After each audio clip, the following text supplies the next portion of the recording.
Bonjour frères et sœurs, bienvenue à ce rendez-vous dans la présence de notre Dieu. Mon nom est Mao Kwanani et nous nous retrouvons aujourd'hui, dimanche 10 mai 2020, en direct pour un temps d'exhortation. C'est aujourd'hui la fête des mères en Amérique du Nord et je voudrais saisir cette occasion pour souhaiter une belle fête à toutes les femmes, une belle fête à toutes les mères. Que Dieu vous bénisse abondamment et que ses faveurs surabondent sur vous au nom de Jésus-Christ. Amen. Frères et sœurs, je crois absolument que Dieu sait ce dont chacun de nous a besoin et il nous donne toujours ce dont nos âmes ont besoin pour être édifiées. Et ça sera encore le cas aujourd'hui, au nom de Jésus-Christ. Prions donc et confions ce temps à notre Dieu. Éternel des armées, que ton nom soit élevé, que ton nom soit magnifié. Pour tout ce que tu ne cesses de faire, tu appointes les temps et tu as pointé celui-ci. Je le crois bien pour notre bien. Oui, il en est ainsi déjà et ton esprit prend contrôle au nom de Jésus-Christ. Il prend contrôle et je prie, je demande que ta parole entre dans un cœur, il prenne siège et au nom de Jésus-Christ. Il en est ainsi déjà. Que ton nom soit magnifié. Merci Seigneur. Amen.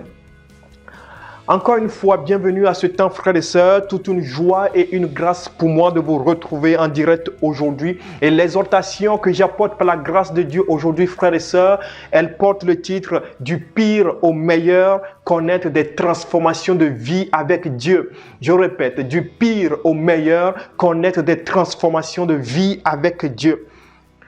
Lorsque vous regardez la vie de plusieurs, lorsque vous considérez, différentes facettes de la vie de plusieurs frères et plusieurs sœurs, vous allez constater que tout est sens dessus, rien ne va. Dans la vie de plusieurs, c'est de l'amertume. Dans la vie de plusieurs, c'est de la détresse tout le temps, des pleurs à longueur de journée, des inquiétudes tout le temps.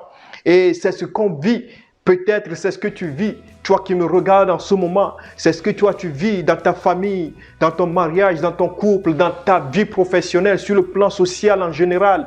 Peut-être c'est ce que tu vis, mais mon frère, ma soeur, je voudrais, en ce moment où je suis en train de parler, te poser une question. Est-ce que tu crois que les transformations sont encore possibles? Est-ce que tu crois que les changements sont encore possibles? Est-ce que tu crois que les retournements de situation sont encore possibles? Mon frère, ma soeur, voilà la question que je t'adresse aujourd'hui. Crois-tu que la transformation est encore possible? Crois-tu que la restauration est encore possible, mon frère, ma soeur? De mon côté, j'ai une absolue conviction. J'ai cette absolue conviction que Dieu est un Dieu de retournement de situation. J'ai cette absolue conviction que Dieu est un Dieu de retournement de situation, frères et sœurs. Il change le mal en bien pour nous. Il change le pire en meilleur pour nous, frères et sœurs. D'où le titre de cette exhortation aujourd'hui, du pire au meilleur, connaître des transformations de vie avec Dieu. Je voudrais aujourd'hui t'assurer d'une chose, mon frère, ma sœur.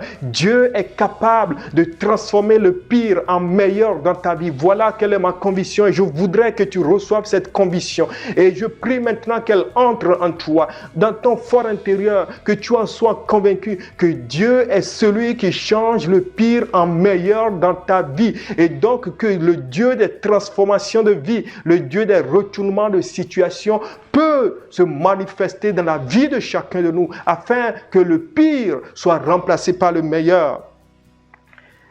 Aujourd'hui, je voudrais nous mettre sur des pistes qui vont faire en sorte que chacun de nous peut expérimenter la puissance de Dieu. Chacun de nous peut vraiment expérimenter ce Dieu qui retourne les situations. Et le premier point que je voudrais t'apporter aujourd'hui, mon frère, ma soeur, et dont tu dois être convaincu, c'est que Dieu est celui en qui tu dois placer ta confiance. Ne te confie pas aux hommes. Ne te confie pas en la sagesse des hommes. Ne te confie pas en la capacité des hommes. Ne te confie pas aux riches. Ne te confie pas à celui qui semble être sage. Confie-toi en Dieu parce que c'est lui qui change les situations. Vous savez, frères et sœurs, lorsque vous lisez Jérémie, le chapitre 17, le verset 5, la Bible dit « Ainsi parle l'Éternel » et c'est Dieu qui parlait. « Ainsi parle l'Éternel, maudit soit l'homme qui se confie dans l'homme, qui prend la chair pour son appui et qui détourne son cœur de l'Éternel. Il est comme un misérable dans le désert et il ne voit point arriver le bonheur. Il habite les lieux brûlés du désert, une terre salée et sans habitants. La Bible dit, maudit soit l'homme, maudit soit celui-là qui place sa confiance en l'homme. Maudit soit celui-là qui place sa confiance en un humain. Pourquoi est-ce que nous ne devrions pas placer notre confiance en lui-même malgré tout ce qu'on peut vivre, malgré les situations qui nous accablent, malgré toutes ces situations difficiles qu'on vit? C'est parce que l'homme n'est pas éternel. C'est parce que l'homme, il peut avoir compassion, même manquer de capacité. Parce que l'homme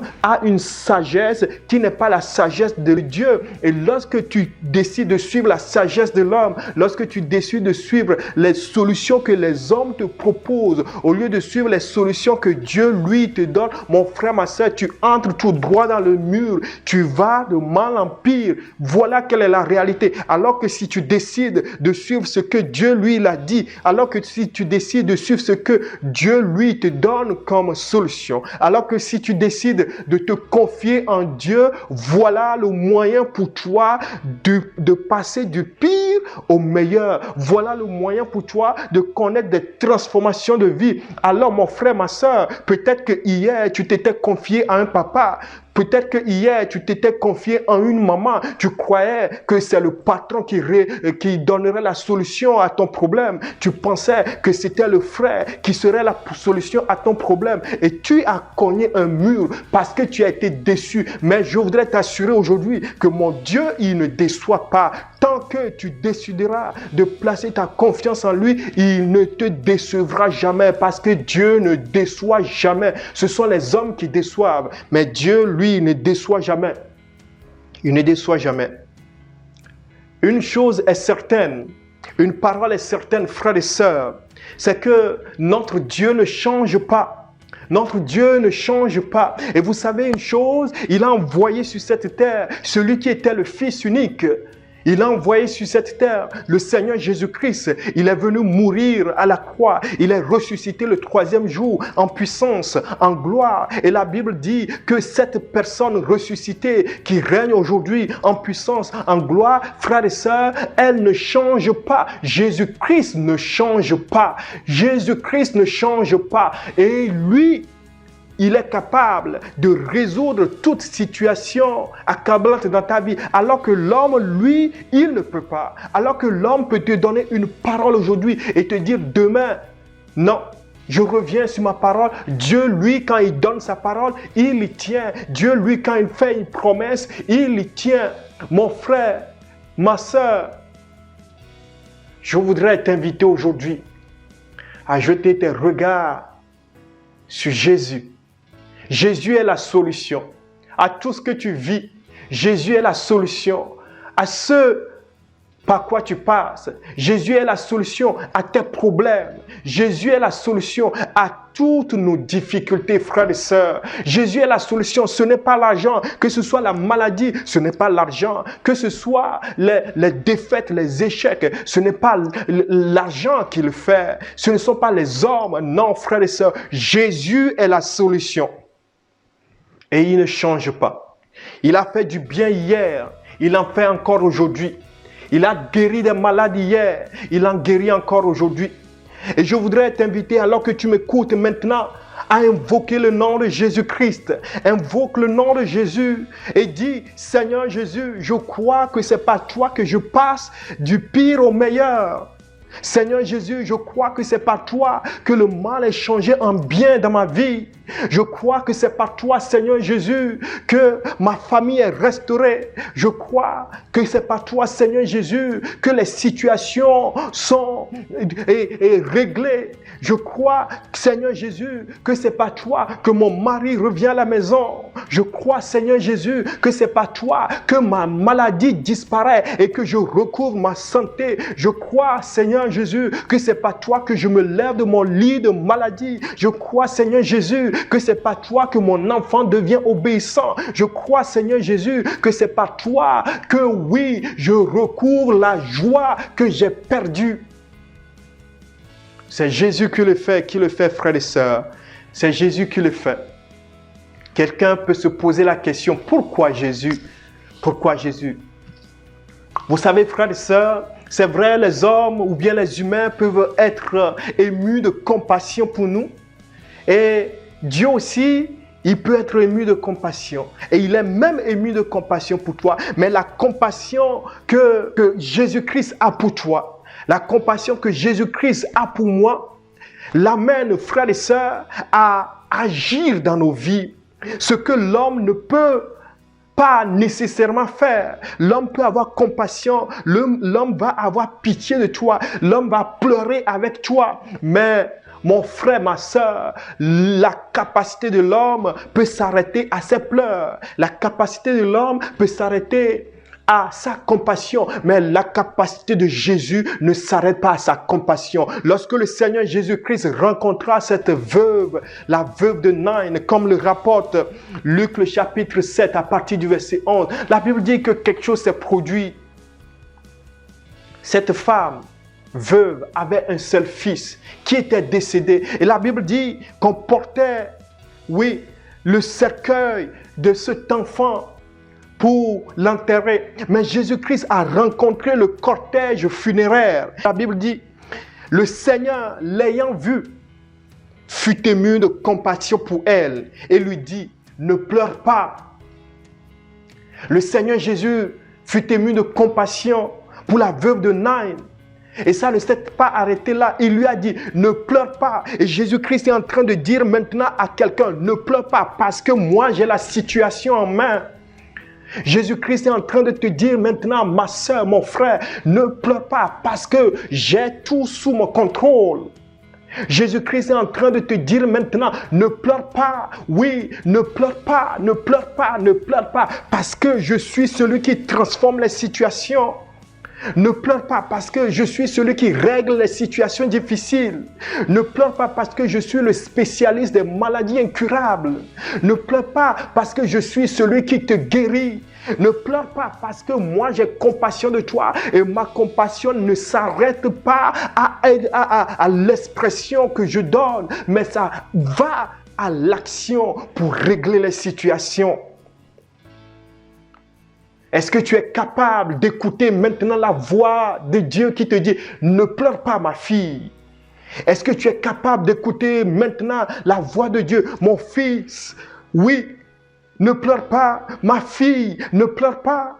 Que tes oreilles spirituelles puissent s'ouvrir maintenant afin que tu entendes la voix de Dieu, afin que tu sois rassuré, que tu passes pour bientôt, du pire au meilleur, au nom de Jésus, que tu connais une transformation de vie maintenant au nom de Jésus-Christ, que la situation est restaurée maintenant au nom de Jésus-Christ, au nom de Jésus, au nom de Jésus.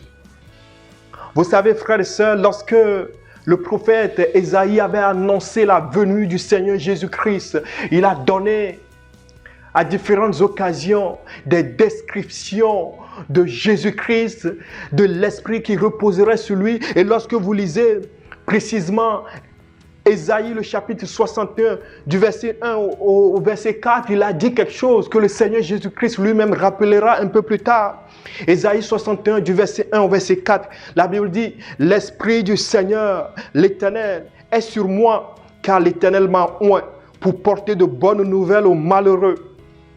Il m'a envoyé pour guérir ceux qui ont le cœur brisé, pour proclamer aux captifs la liberté, aux prisonniers la délivrance, pour publier une année de grâce de l'Éternel et un jour de vengeance de notre Dieu, pour consoler tous les affligés, pour accorder aux affligés de Sion, pour leur donner un diadème au lieu de la cendre, une huile de joie au lieu du deuil, un vêtement de louange au lieu d'un esprit abattu. Oh oui! Afin qu'on les appelle des térébintes de la justice, une plantation de l'Éternel pour servir à sa gloire. Ils rebâtiront sur d'anciennes ruines, ils relèveront d'antiques décombres, ils renouvelleront des villes ravagées, dévastées depuis longtemps. Le prophète Isaïe parlait de Jésus-Christ et il disait, Jésus fera ci, Jésus est celui qui restaurera, Jésus-Christ est celui qui guérira les cœurs brisés, Jésus-Christ est celui qui, oui, va relever la tête de ceux qui sont abattus. Mon frère, ma soeur, c'est Jésus dans ta vie et je voudrais t'inviter à l'invoquer maintenant dans cette situation que tu vis. Ne baisse pas la tête. Non, non, c'est fini les pleurs. Le Seigneur te dit, ne pleure plus. C'est fini le temps des pleurs. C'est fini le temps des lamentations. C'est le moment maintenant, oui, de relever sa tête et de fixer ses regards sur le Seigneur Jésus-Christ qui, oui, je le crois absolument, étend sa main pour opérer une œuvre de restauration, pour opérer une œuvre de transformation au nom de Jésus-Christ. Et alors que tu es en train de m'écouter maintenant, je crois que le miracle se produit dans ta vie. Oui, le miracle se produit dans la vie de quelqu'un au nom de Jésus. Le miracle se produit. Le miracle se produit. Tu peux passer du pire au meilleur. Tu peux connaître une transformation de vie au nom de Jésus-Christ. Au nom de Jésus. Vous savez, l'apôtre Pierre, lorsqu'il s'était retrouvé dans la maison de Corneille, il a fait un témoignage à propos du Seigneur Jésus-Christ. Et vous lisez Actes le chapitre 10, le verset 38, un passage que j'aime énormément. Actes le chapitre 10, le verset 38. L'apôtre Pierre disait, vous savez comment Dieu a oint du Saint-Esprit et de force Jésus de Nazareth, qui allait de lieu en lieu, faisant du bien et guérissant tous ceux qui étaient sous l'empire du diable, car Dieu était avec lui. Jésus-Christ allait de lieu en lieu, il guérissait les malades, il délivrait de l'oppression démoniaque, il délivrait de l'oppression satanique. Oh Seigneur, plusieurs sont aujourd'hui sous l'oppression satanique. Plusieurs croupissent aujourd'hui sous l'oppression maléfique. Mais la Bible dit, le Seigneur Jésus-Christ, il allait de lieu en lieu. Il allait de village en village. Il allait de ville en ville. Et il délivrait tout ce qui était sous l'emprise du malin. Il délivrait tout ce qui était sous l'emprise du diable. Il délivrait tout ce qui était sous l'emprise des démons. Et mon frère, ma soeur, la Bible dit, Jésus-Christ n'a pas changé. Il est le même hier, aujourd'hui, éternellement. On l'a lu tout à l'heure. Hébreux 13, le verset 8. Jésus-Christ est le même hier, aujourd'hui, éternellement. Il a délivré hier. Il délivre encore aujourd'hui. Il a délivré de l'emprise du diable hier. Il va te délivrer encore aujourd'hui de l'emprise du diable. Il a guéri hier. Il te guérit encore aujourd'hui. Il a dit hier à cette veuve, ne pleure pas. Il te dit aujourd'hui, mon frère, ma soeur, ne pleure pas. Il a ressuscité le fils de cette veuve. Je crois que Jésus-Christ opère une œuvre de résurrection dans ta vie. Tout ce qui était mort dans ta vie, au nom de Jésus-Christ, maintenant connaît une résurrection. Je le proclame maintenant, que ce soit dans ta santé, que ce soit dans ta relation avec ton partenaire conjugal, que ce soit dans ta relation avec tes enfants, que ce soit sur le plan professionnel, dans les finances, au nom de Jésus-Christ. Oui, une œuvre de restauration et de résurrection prend place maintenant. Je le proclame dans ta vie. Reçois-le, mon frère, ma soeur. Reçois-le maintenant. Au nom de Jésus. Au nom de Jésus. Oui. Vous savez, comme Dieu a oint du Saint-Esprit et de force Jésus de Nazareth, qui allait de lieu en lieu, faisant du bien et guérissant tous ceux qui étaient sous l'empire du diable, car Dieu était avec lui. Et Jésus-Christ n'a pas changé. Il opère les mêmes miracles encore aujourd'hui. Il opère les mêmes œuvres encore aujourd'hui, frères et sœurs. Et bonne nouvelle pour nous, frères et sœurs. Il n'y a aucune puissance qui peut tenir devant l'autorité et la toute-puissance du Seigneur Jésus. Il n'y a aucun nom. Il n'y a personne qui peut se frapper la poitrine et dire, moi, je vais tenir devant le nom de Jésus-Christ. Et lorsque le nom de Jésus est invoqué, tout genou fléchit. Sois encouragé en ce sens, mon frère, ma soeur. Sois encouragé en ce sens maintenant. Et dans ta chambre, face aux difficultés, oui, invoque le nom de Jésus et dis aux situations, au nom de Jésus-Christ, je proclame votre transformation. Oui, Au nom de Jésus-Christ, je dis, toi, esprit malin, sors de ma vie. Au nom de Jésus-Christ, je dis, toi, esprit satanique, lâche ce que tu as pris. Au nom de Jésus-Christ, je dis, toi, malin, restitue ce que tu as volé. Au nom de Jésus-Christ, je dis, toi, esprit satanique, tu lâches mon enfant. Au nom de Jésus-Christ, je dis, je recouvre ma santé. Au nom de Jésus-Christ, je déclare que les finances sont restaurées. Au nom de Jésus-Christ, je possède ce qui est à moi. Au nom de Jésus-Christ, je suis plus que vainqueur. Au nom de Jésus-Christ, tempête, vous calmez dans ma vie. Au nom de Jésus-Christ, vous sortez de ma vie. Vous, esprit démoniaque, vous, esprit satanique, vous quittez ma maison. Vous, esprit maléfique, au nom de Jésus-Christ, je proclame la fin de votre règne dans ma vie. Au nom de Jésus-Christ, je proclame la fin de l'ivrognerie de mon mari. Au nom de Jésus-Christ, je proclame la fin de la rébellion de mes enfants. Au nom de Jésus-Christ, je déclare que ma famille est restaurée. Au nom de Jésus-Christ, je déclare et proclame la joie dans ma famille à la place de l'amertume, à la place des inquiétudes. Au nom de Jésus-Christ, ma famille passe du pire au meilleur. Au nom de Jésus-Christ, moi-même, je passe du pire au meilleur. Au nom de Jésus-Christ, la mort est remplacée par la vie. Au nom de Jésus. Au nom de Jésus. Oui, tu peux passer du pire au meilleur. C'est un message d'espérance que je t'apporte aujourd'hui. Tu peux passer du pire au meilleur. Ne te confie pas aux hommes. Ne te confie pas dans la richesse de qui que ce soit. Un homme peut te donner sa parole et demain dire non, je retire ce que j'ai dit. Mais Dieu, quand lui donne sa parole, il ne la retire pas. Et le Seigneur Jésus-Christ a fait du bien hier. Il était oint de puissance hier, il est toujours oint de puissance aujourd'hui. Et en son nom, tout genou fléchit. En son nom, tout genou fléchit. Invoque le nom du Seigneur Jésus-Christ dans ta vie. Et je le crois que le meilleur remplacera le pire dans quelque situation que ce soit. Aucune situation n'est trop difficile à notre Dieu. Non, frères et sœurs, aucune situation. Éternel des armées, je prie maintenant et je demande que quelqu'un soit convaincu de cette parole que tu lui as apportée aujourd'hui. Oui, je le sais, que tu sais, toi, ce dont nous avons besoin. Quelqu'un a besoin d'écouter cette parole, c'est pourquoi tu la donnes. Éternel des armées, que la conviction entre dans le cœur de quelqu'un qui ne doit pas se confier aux hommes, mais oui, croire en toi, qui a toute puissance, qui domine sur tout. Éternel des armées, et par le nom de notre Seigneur Jésus, nous sommes plus que vainqueurs. Alors, quelqu'un doit aujourd'hui user de ce nom. Quelqu'un dans sa famille, un homme, une femme, doit user de ce nom. Seigneur éternel des armées, donne cette révélation à ton enfant. Au nom de Jésus-Christ. Au nom de Jésus, il en est ainsi. Au nom de Jésus, je voudrais maintenant proclamer la guérison divine. Toi qui m'écoutes, mon frère, ma soeur, et qui est malade, je proclame la guérison divine pour toi. L'onction de guérison coule dans ta vie maintenant au nom de Jésus.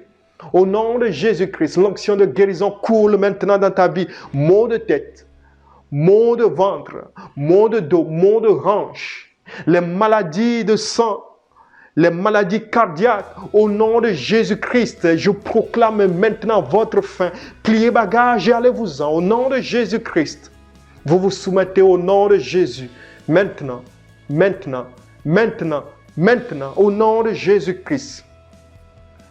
Le pire est remplacé par le meilleur dans ta vie, mon frère, ma soeur. Que le nom du Seigneur soit élevé et que cette parole, oui, soit ancrée dans ton cœur. Qu'elle germe et porte du fruit. Ne sois pas un auditeur ou oublieux, mais que le Seigneur lui-même te fortifie pour être un auditeur qui met en pratique. Sois fortifié, mon frère, ma soeur, au nom de Jésus-Christ. Merci Seigneur. Amen. Soyez bénis abondamment, frères et sœurs.